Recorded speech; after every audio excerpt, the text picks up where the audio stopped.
Hi everyone, ಎಲ್ಲರೂ ಹೇಗಿದ್ದೀರಾ? I hope everyone is doing great. After long time video ಮಾಡ್ತಾ ಇದ್ದೀನಿ. ಸೊ ಎಲ್ರಿಗೂ ಮಕರ ಸಂಕ್ರಾಂತಿ ಹಬ್ಬದ ಶುಭಾಶಯಗಳು. ಆ್ಯಂಡ್ ಸಿಂಪಲಾಗಿ ಒಂದು ಟಿಪ್ಪನ್ನ ಹೇಳ್ಬಿಡ್ತೀನಿ. ತುಂಬ ಏನೋ ದೊಡ್ಡದಾಗಿ ಏನೋ ಮಾಡೋದನ್ನು ನಾನು ಹೇಳಲ್ಲ, ಈಸಿಯಾಗಿಯೇ ಮಾಡ್ಕೋಬಹುದು. ಆ್ಯಂಡ್ ನಿಮ್ಮೆಲ್ಲರಿಗೂ ಗೊತ್ತು, ಇವಾಗ ಸೂರ್ಯನ ಟ್ರಾನ್ಸಿಟ್ ಆಗುತ್ತೆ ಅಲ್ವಾ? ಈ ಒಂದು ಮಕರ ಸಂಕ್ರಾಂತಿ ಹಬ್ಬ ಲೈಕ್ ವೆರಿ ಸ್ಪೆಷಲ್.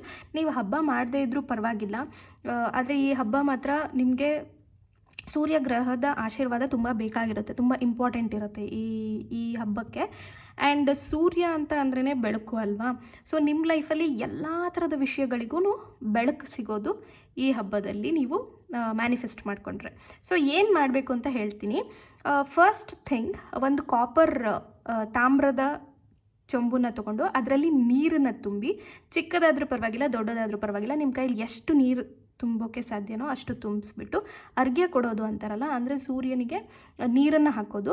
ಇದನ್ನು ನೀವು ಬೆಳಗ್ಗೆ 6 ಗಂಟೆಯಿಂದ 8 ಗಂಟೆ ಒಳಗೆ ಮಾಡಿ. ಪೀರಿಯಡ್ಸಲ್ಲಿ ಇದ್ದವರು ದಯವಿಟ್ಟು ಮಾಡಬೇಡಿ, ಓಕೆ? ಸೊ ನೀರನ್ನು ಹಾಕೋದಕ್ಕಿಂತ ಮುಂಚೆ ಆ ನೀರಲ್ಲಿ ನಿಮ್ಮ ಎಲ್ಲ ಥರದ ವಿಷಸ್ಗಳನ್ನು ಹೇಳಿ, ಎಷ್ಟು ಬೇಕಿದ್ರೂ ವಿಷ್ಗಳನ್ನು ನೀವು ಹೇಳ್ಬೋದು.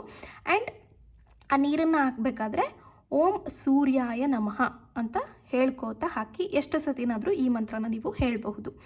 ಇದು ಒನ್ ಥಿಂಗ್. ಸೊ ಪೀರಿಯಡ್ಸಲ್ಲಿದ್ದವರು ಅದನ್ನು ಮಾಡೋಕ್ಕೆ ಆಗಲೇ ಇದ್ದವರು ಕ್ಯಾಂಡಲ್ಗಳನ್ನು ತೊಗೊಳ್ಳಿ, ಒಂದು 5 ಕ್ಯಾಂಡಲ್ ತೊಗೊಳ್ಳಿ. ಡಿಫ್ರೆಂಟ್ ಕಲರು ತೊಗೋಬೋದು, ಇಲ್ಲ ಸೇಮ್ ಆದರೂ ತೊಗೋಬೋದು. ಈ ಕ್ಯಾಂಡಲ್ ರಿಚುವಲ್ನ ನಾಳಿನ ದಿನ ಎನಿ ಟೈಮ್ ನೀವು ಮಾಡಬಹುದು, ಓಕೆ?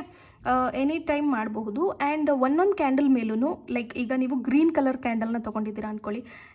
ನನಗಿಲ್ಲಿ ಕ್ಯಾಂಡಲ್ಸ್ ನಾನು ತೊಗೊಂಡಿಲ್ಲ, ಸೊ ಹಾಗೆ ಈ ಪೆನ್ನಲ್ಲಿ ತೋರಿಸ್ತೀನಿ. ಇದು ನಿಮ್ಮ ಗ್ರೀನ್ ಕಲರ್ ಕ್ಯಾಂಡಲ್ ಅಂದರೆ ಇಲ್ಲಿ ಜಾಬ್ ಅಂತ ಬರೀರಿ. ಒಂದು ಖಾಲಿ ಪೆನ್ನಾದರೂ ತೊಗೊಂಡು ಬರೀರಿ, ಇಲ್ಲ ಒಂದು ನೀಡಲ್ ತೊಗೊಳ್ಳಿ, ಇಲ್ಲ ಟೂತ್ ಪಿಕ್ ತೊಗೊಳ್ಳಿ. ಅದ್ರ ಮೇಲೆ ಜಾಬ್ ಅಂತ ಬರೆದ್ಬಿಟ್ಟು ಆ ಕ್ಯಾಂಡಲ್ನ ಬರ್ನ್ ಮಾಡಿ. ಅದು ಬರ್ನ್ ಆಗಬೇಕಾದ್ರೆ ನಿಮಗೆ ಯಾವ ಥರದ ಜಾಬ್ ಬೇಕು, ಎಷ್ಟು ದುಡ್ಡಿರೋ ಜಾಬ್ ಬೇಕು ಅಂತೆಲ್ಲ ಹೇಳಿ. ನೆಕ್ಸ್ಟ್ ಪಿಂಕ್ ಕಲರ್ ಕ್ಯಾಂಡಲಲ್ಲಿ ಲವ್ ಅಂತ ಬರೆದು, ನಿಮಗೆ ಲವ್ ರಿಲೇಟೆಡ್ ಏನು ಇಶ್ಯೂ ಇದೆ ಅದನ್ನು ಸರಿ ಹೋಗಿದೆ ಅನ್ನೋ ಥರ ಹೇಳಿ. ಅಂದರೆ ಈಗ ನಾನು ನನ್ನ ಪಾರ್ಟ್ನರ್ ಚೆನ್ನಾಗಿ ಮಾತಾಡ್ತಿದ್ದೀವಿ, ಖುಷಿಯಾಗಿದ್ದೀವಿ, ನನ್ನ ಮದುವೆ ಆಗಿದೆ, ನಾವು ಹ್ಯಾಪಿ ಆಗಿದ್ದೀವಿ, ಈ ರೀತಿ ಪಾಸಿಟಿವ್ ಥಾಟ್ಸ್ಗಳನ್ನು ಅದ್ರ ಬಗ್ಗೆ ಹೇಳಿ. ಒಂದೊಂದನ್ನು ಸಪ್ರೇಟಾಗಿಯೇ ಹಚ್ಬೋದು, ಇಲ್ಲ ಆಲ್ 5 ಎಟ್ ಅ ಟೈಮ್ ನೀವು ಹಚ್ಚಬಹುದು. 5 ಕ್ಯಾಂಡ್ಲು ತೊಗೋಬೇಕಂತ ಏನಿಲ್ಲ, ನಿಮ್ಗೆ ಎಷ್ಟು ಆಸೆಗಳಿದೆ, for example job, relationship and health, ಇದು 3 ಬೇಸಿಕ್ ಅಲ್ವಾ? ಸೊ 3 ಕ್ಯಾಂಡಲ್ನ ಹಚ್ಚಿ. ಕಲರ್ಸ್ ಬೇರೆ ಕಲರ್ ಇರಲಿಲ್ಲ ಅಂತ ಹೇಳಿದ್ರೆ 3 ವೈಟ್ ಕಲರ್ ಕ್ಯಾಂಡಲನ್ನೇ ನೀವು ತೊಗೋಬೋದು, ಹಚ್ಚಬಹುದು. ಟೀ ಲೈಟ್ ಕ್ಯಾಂಡಲ್ ಇದ್ರೂ ಓಕೆ, ನೋ ಪ್ರಾಬ್ಲಮ್. ಅಥವಾ ಉದ್ದ ಕ್ಯಾಂಡಲ್ ಬರುತ್ತಲ್ಲ ಅದಿದ್ರೂ ಓಕೆ. ಸೊ ಸೂರ್ಯನಿಗೆ ಅರ್ಘ್ಯ ಕೊಡೋದು ಪ್ಲಸ್ ಇದು ಎರಡೂ ಮಾಡಬಹುದು. ಸೊ ಇಲ್ಲ ಅಂತಂದರೆ ಇದು ಎರಡರಲ್ಲಿ ಯಾವುದಾದ್ರೂ ಒಂದನ್ನು ಮಾಡ್ಬೋದು.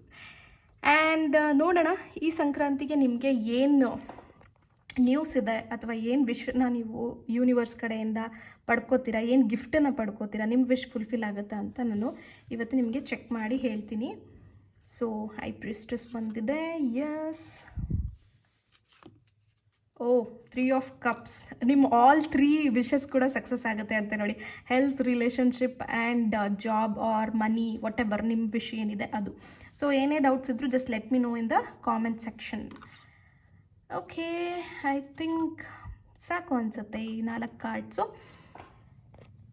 ಸೊ ಡೆಫಿನೆಟ್ಲಿ ನೀವು ಅಂದ್ಕೊಂಡಿದ್ದು ಎಲ್ಲ ಕೆಲಸ ಆಗುವಂತಹ ಚಾನ್ಸಸ್ ಹೈಲಿ ಪಾಸಿಬಲ್ ಇದೆ. ಬಟ್ ಇಲ್ಲಿ ಏನಂತ ಹೇಳಿದ್ರೆ ನಿಮ್ಮ ಹಾರ್ಡ್ ವರ್ಕ್ ತುಂಬ ಇಂಪಾರ್ಟೆಂಟ್ ಇರುತ್ತೆ. ನೈಟ್ ಆಫ್ ವ್ಯಾಂಡ್ಸ್ ಇರೋದ್ರಿಂದ ನನಗೆ ನಿಮ್ಮ ಹಾರ್ಡ್ ವರ್ಕ್ ಭಾಳ ಬೇಕು ಅನಿಸುತ್ತೆ. ನೀವು ಏನು ಎಫರ್ಟ್ ಹಾಕ್ತಿದ್ರಲ್ಲ ಅದಕ್ಕಿಂತ ಡಬಲ್ ಎಫರ್ಟ್ 100% ನೀವು ಕೊಡಬೇಕಾಗತ್ತೆ, ಓಕೆ? ಸೊ ಆ 100% ನೀವು ಕೊಟ್ಟರೆ ಯೂನಿವರ್ಸ್ ಕಡೆಯಿಂದ ಅಥವಾ ಏಂಜಲ್ಸ್ ಕಡೆಯಿಂದ ಜಡ್ಜ್ಮೆಂಟ್ ನಿಮಗೆ ಸಿಕ್ಕೇ ಸಿಗುತ್ತೆ. ಅಂದರೆ ನೀವು ಮಾಡಿದಂತಹ ಕೆಲಸಕ್ಕೆ ನ್ಯಾಯ ಸಿಗುತ್ತೆ. ಇಲ್ಲಿ ಹೈ ಪ್ರಿಸ್ಟೆಸ್ ಕಾರ್ಡ್ ಇರೋದ್ರಿಂದ ಎಲ್ಲೋ ಒಂದು ಕಡೆ ನೀವು ತುಂಬ ಸ್ಟಬರ್ನ್ ಆಗಿಬಿಟ್ಟಿದ್ದೀರಾ ಅನಿಸುತ್ತೆ, ತುಂಬ ಸ್ಟಿಕ್ ಆನ್ ಆಗಿಬಿಟ್ಟಿದ್ದೀರಾ ಅನಿಸುತ್ತೆ ಒಂದು ವಿಷಯಕ್ಕೆ. ಬಟ್ ಆ ವಿಷಯನ ನೀವು ಕ್ಲಾರಿಟಿ ತೊಗೊಳ್ಳಿ, ಕ್ಲಿಯರ್ ಮಾಡ್ಕೊಳ್ಳಿ. ಅದು ನಿಜವಾಗ್ಲೂ ನಿಮಗೆ ಎಷ್ಟು ಇಂಪಾರ್ಟೆಂಟ್ ಇದೆ ಅನ್ನೋದ್ರ ಬಗ್ಗೆ ಯೋಚನೆ ಮಾಡಿ. ಈಗ ನಾನು ಹೇಳಿದೆ ನಿಮಗೆ ವಿಶಸ್ನ ಹೇಳಿ ಸೂರ್ಯನಿಗೆ ಅರ್ಘ್ಯ ಕೊಡಿ ಅಂತ. ಸೊ ಥಿಂಕ್ ಮಾಡಿ, ಆ ವಿಶ್ ನಿಮಗೆ ಎಷ್ಟು ಇಂಪಾರ್ಟೆಂಟ್ ಇದೆ. ಇಂಪಾರ್ಟೆಂಟ್ ಇರೋವಂತಹ ವಿಷಯಗಳನ್ನು ಮಾತ್ರ ಮ್ಯಾನಿಫೆಸ್ಟೇಷನ್ಗೆ ಬಳಸಿ. ಇಂಪಾರ್ಟೆನ್ಸ್ ಇಲ್ಲ, ದಟ್ ಈಸ್ ಫೈನ್ ಅನ್ನೋದನ್ನೆಲ್ಲ ಹೇಳ್ಕೊಂಡು ಟೈಮ್ ವೇಸ್ಟ್ ಮಾಡ್ಕೋಬೇಡಿ. ಅಂದರೆ ಫಾರ್ ಎಕ್ಸಾಂಪಲ್ ಈಗ ನಿಮಗೆ ನಿಮ್ಮ ಪಾರ್ಟ್ನರ್ಗೆ ಮದುವೆ ಆಗಬೇಕಿರುತ್ತೆ, okay? But you are at age of 24 or 25. ಆದರೆ ನಿಮ್ಮ ಪಾರ್ಟ್ನರೂ 25 ಇರ್ತಾರೆ. ಅವ್ರು ಇನ್ನೂ ಲೈಫಲ್ಲಿ ಸೆಟ್ಲ್ ಆಗಿರಲ್ಲ, ಓಕೆನಾ. ಇನ್ನು ಅವರು ಜಾಬ್ ಮಾಡಬೇಕಿರುತ್ತೆ, ಇನ್ನು ಅರ್ನ್ ಮಾಡಬೇಕಿರುತ್ತೆ. ಸೊ ಅಲ್ಲಿಗೆ ನೀವು ನಂದು ಪಾರ್ಟ್ನರ್ದು ಮದುವೆ ಆಯಿತು ಅಂತ ಹೇಳಿದ್ರೆ ದಟ್ ಈಸ್ ಮೀನಿಂಗ್ಲೆಸ್. ಬಿಕಾಸ್ ಇನ್ನೂ ನೀವು ಮದುವೆ ಆಗೋಕ್ಕೆ 1-2 ಇಯರ್ಸ್ ಆದರೂ ಟೈಮ್ ಬೇಕು ಅಂದ್ಕೊಳ್ಳಿ. ಓಕೆ, ಇದು ಜಸ್ಟ್ ಎಕ್ಸಾಂಪಲ್ ಕೊಡ್ತಾ ಇರೋದು. ನಿಮ್ಮ ಪಾರ್ಟ್ನರು ಸೆಟಲ್ ಆಗಿ ಅವ್ರು 27 ಏಜಿಗೆ ಬಂದು ಅವ್ರು ಕಂಪ್ಲೀಟ್ ಅರ್ನ್ ಮಾಡಿ ಎಲ್ಲದನ್ನು ನಿಮ್ಮ ಮನೆಯಲ್ಲಿ ಬಂದು ಕೇಳಿ, ನಿಮ್ಮ ಪೇರೆಂಟ್ಸ್ ಅವ್ರಿಗೆ ನೀವು ಎಷ್ಟು ಅರ್ನ್ ಮಾಡ್ತೀರಾ, ನನ್ನ ಮಗಳನ್ನ ಸಾಕೋಕ್ಕಾಗುತ್ತಾ, ಈ ರೀತಿ ಪ್ರಶ್ನೆಗಳಿಗೆ ಅವ್ರು ಉತ್ತರ ಕೊಡೋಕ್ಕೆ ಕೆಪಾಸಿಟಿ ಬರೋದು ಅವ್ರಿಗೆ ಇನ್ನು 2 ವರ್ಷ ಆದಮೇಲೆ, ರೈಟ್. ಸೊ ಏನು ನೀವೀಗ 2 ವರ್ಷದ ವಿಷಯ ಇವತ್ತೇ ಕೇಳಿದ್ರೆ ಇನ್ನೂ ಎಷ್ಟೊಂದು ನಮಗೆ ಪೋರ್ಟಲ್ಸ್ ಬರುತ್ತೆ, ಮ್ಯಾನಿಫೆಸ್ಟೇಷನ್ ಐಡಿಯಾಸ್ಗಳಿದೆ. ಆ್ಯಂಡ್ ಏನೋ ಈಗ ನೆಕ್ಸ್ಟ್ ಮತ್ತೆ ಏಪ್ರಿಲ್ಗೆ ಸೇಂಟ್ ಎಕ್ಸ್ಪೆಡೈಟ್ ರಿಚುವಲ್ ಬರುತ್ತೆ, ಫುಲ್ ಮೂನ್ ಬರುತ್ತೆ, ನ್ಯೂ ಮೂನ್ ಬರುತ್ತೆ. ಸೊ ನಿಮಗೆ ಅರ್ಜೆಂಟ್ ಏನು ವಿಷ್ ಇದೆ, ಈಗ ನಿಮ್ಮ ಪಾರ್ಟ್ನರ್ ಮೆಸೇಜ್ ಮಾಡ್ತಾ ಇಲ್ವಾ, we both are communicating happily, ಈ ರೀತಿ ನಾವಿಬ್ಬರು ತುಂಬ ಚೆನ್ನಾಗಿ ಮಾತಾಡ್ಕೊಂಡು ತುಂಬ ಖುಷಿಯಾಗಿದ್ದೀವಿ, ನಮ್ಮ ಮಧ್ಯೆ ಮುಂಚಿನ ಥರ ಪ್ರೀತಿ ಮತ್ತೆ ಶುರುವಾಗಿದೆ, ನಾವಿಬ್ಬರು ಖುಷಿಯಾಗಿದ್ದೀವಿ, ಓಕೆ, ನಾವಿಬ್ಬರು ಅಲ್ಲಿ ಸುತ್ತಾಡ್ತಿದ್ದೀವಿ, ನಾವಿಬ್ಬರು ಇಲ್ಲಿ ಹೋಗಿದ್ದೀವಿ. ಆ್ಯಂಡ್ ಕೆಲವರಿಗೆ ಫಾರ್ ಎಕ್ಸಾಂಪಲ್ ನನ್ನಂಥವ್ರಿಗೆ ಬರೀ ಸುತ್ತೋದು ಒಂದೇ ತಲೆಯಲ್ಲಿರುತ್ತೆ. ಸೊ ಅಲ್ಲಿಗೆ ನಾನು ಯಾವುದಾದ್ರೂ ಒಂದು ಪ್ಲೇಸ್ನ ಮ್ಯಾನಿಫೆಸ್ಟ್ ಮಾಡಬೇಕು ಅಂದರೆ ನಾನು ಅದ್ರ ಬಗ್ಗೆನೇ ಯೋಚನೆ ಮಾಡ್ತಾ ಇರ್ತೀನಿ.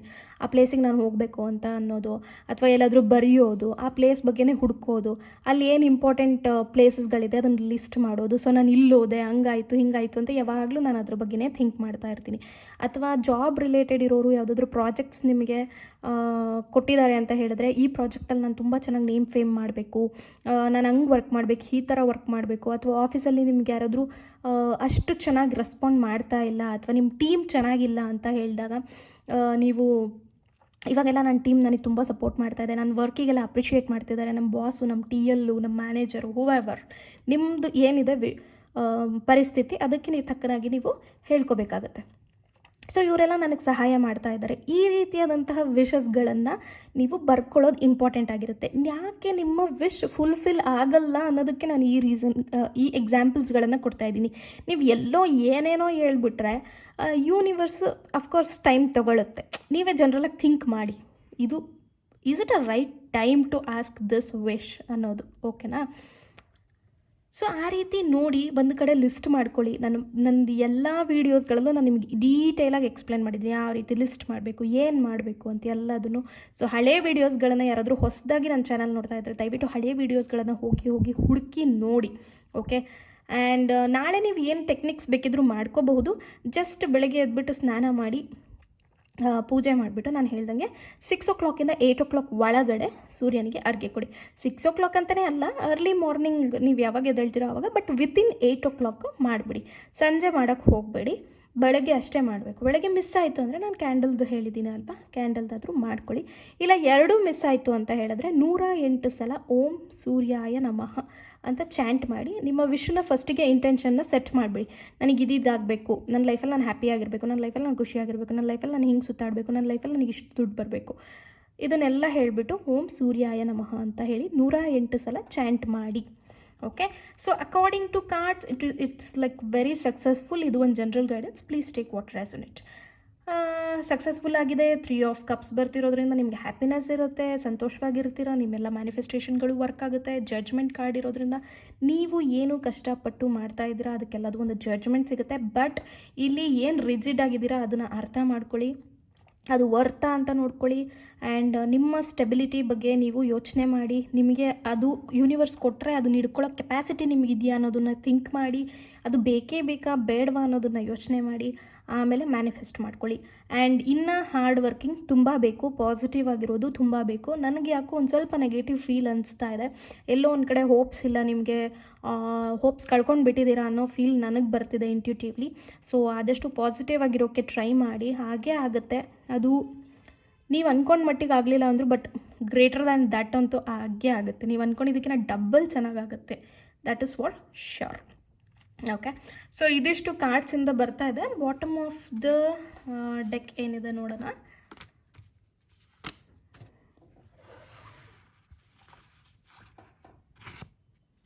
Okay, new beginnings. This card ಇದೇನಿದೆಯಲ್ಲ ಇದೇನು ರೆಪ್ರೆಸೆಂಟ್ ಮಾಡುತ್ತೆ ಅಂತ ಹೇಳಿದ್ರೆ ನ್ಯೂ ಬಿಗಿನಿಂಗ್ಸ್. ಇಲ್ಲಿ ನೋಡ್ಬೋದು ನೀವು ಈ ಒಂದು ವ್ಯಾಂಡ್ಸ್ಗೆ ಇಲ್ಲಿ ಎಲ್ಲ ಚಿಗುರು ಬರ್ತಾ ಇದೆ ಅಲ್ವಾ. ನಮ್ದು ಆ್ಯಕ್ಚುಲಿ ಇದು ಸುಗ್ಗಿ ಕಾಲ, ಎಲ್ಲ ಲೈಕ್ ಕ್ರಾಪ್ಸ್ನ ನೀವು ಹಾರ್ವೆಸ್ಟ್ ಮಾಡೋ ಟೈಮ್, ರೈಟ್? ಸೊ ಅದನ್ನೇ ಇಲ್ಲೂ ಬಂದಿದೆ.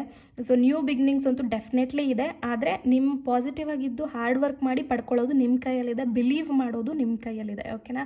ಎಲ್ಲರಿಗೂ ಇನ್ನೊಂದು ಸಲ ಮಕರ ಸಂಕ್ರಾಂತಿ ಹಬ್ಬದ ಶುಭಾಶಯಗಳು. ಆ್ಯಂಡ್ ಇನ್ನು ಏನು ಹೇಳ್ಬೋದಂತ ಹೇಳಿದ್ರೆ, ನನಗೆ ತುಂಬ ಯಾಕೋ like not feeling comfortable, vibe ಅಷ್ಟು ಚೆನ್ನಾಗಿ ಬರ್ತಾ ಇಲ್ಲ for the first time actually. So ಯಾಕೆ ಅಂತ ಗೊತ್ತಿಲ್ಲ.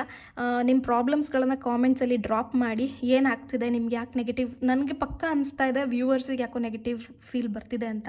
ಸೊ ಅದೇನು ನೆಗೆಟಿವ್ ಫೀಲ್ ಇದೆ ಕಾಮೆಂಟಲ್ಲಿ ಹಾಕಿ, ನೋಡೋಣ ನೆಕ್ಸ್ಟ್ ರೀಡಿಂಗಲ್ಲಿ ನಾನು ಅದೇ ಕ್ವೆಶನ್ಸ್ನ ತೊಗೊಂಡು ನೋಡೋಣ, ರೀಡಿಂಗ್ ಮಾಡ್ತೀನಿ. ಪರ್ಸ್ನಲ್ ರೀಡಿಂಗ್ ಥರ ಅಲ್ಲ, ಜಸ್ಟ್ ನಿಮ್ಗೆ ಏನು ನೆಗೆಟಿವ್ ಇದೆ ಅದನ್ನು ನೋಡೋಣ, ಹೇಗೆ ನಾನು ಅದನ್ನು ರಿಸಾಲ್ವ್ ಮಾಡೋಕ್ಕಾಗುತ್ತೆ ವಿಡಿಯೋ ಮೂಲಕ ಅಂತ ನಾನು ನೋಡ್ತೀನಿ. ಆ್ಯಂಡ್ ಪರ್ಸ್ನಲ್ ರೀಡಿಂಗಿಗೆ ನೀವು ನನ್ನನ್ನು ಕನ್ಸಲ್ಟ್ ಮಾಡಬಹುದು.